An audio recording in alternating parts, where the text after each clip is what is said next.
ನಮಸ್ಕಾರ. ಪ್ರಜಾರಾಜ್ಯ ಕನ್ನಡ ನ್ಯೂಸ್ಗೆ ಸ್ವಾಗತ. ನಾನು ರಾಮ್ಗೌಡ್.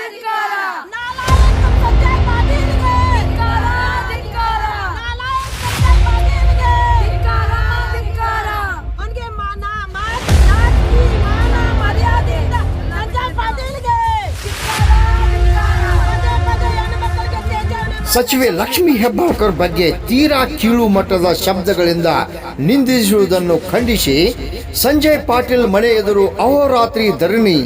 ಕಾಂಗ್ರೆಸ್ ಕಾರ್ಯಕರ್ತರಿಂದ ಮುತ್ತಿಗೆ, ಪೊಲೀಸ್ ಬಂದೋಬಸ್ತ್. ಸಂಜಯ್ ಪಾಟೀಲ್ ಹೇಳಿಕೆ ಶ್ರೀಕುಲಕ್ಕೆ ಅವಮಾನ ಎಂದು ಕಾಂಗ್ರೆಸ್ ಕಾರ್ಯಕರ್ತರು ಬೃಹತ್ ಪ್ರತಿಭಟನೆ ನಡೆಸುತ್ತಿದ್ದಾರೆ. ರಾಮ್ಗೌಡ್ ಪಾಟೀಲ್, ಪ್ರಜಾರಾಜ್ಯ ಕನ್ನಡ ನ್ಯೂಸ್, ಬೆಳಗಾವಿ.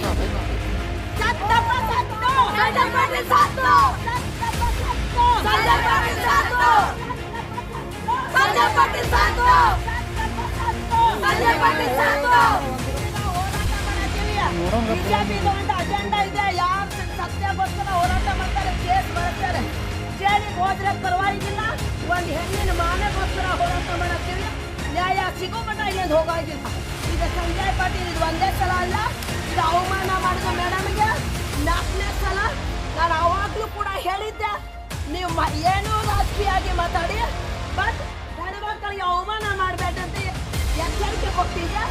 ಈಗ ಕೇಳಂಗಿಲ್ಲ, ಇಲ್ಲಿಂದ ದೇವಸ್ಥಾನ ಇಲ್ಲಿಂದ ಹೋಗಲ್ಲ.